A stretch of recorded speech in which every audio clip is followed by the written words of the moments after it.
One of the great influences on Shakespeare's tragedies was the ancient Roman tragedies of the dramatist Seneca.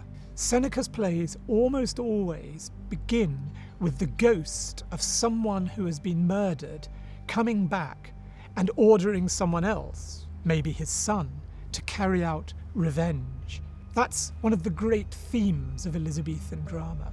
The ghost of Old Hamlet coming back to give Hamlet the task of revenge is the most famous example. But in all sorts of places in Shakespeare, ghosts appear as hauntings from the past. Shakespeare was haunted by the past in all sorts of ways, and those Roman ghosts are a big part of that haunting.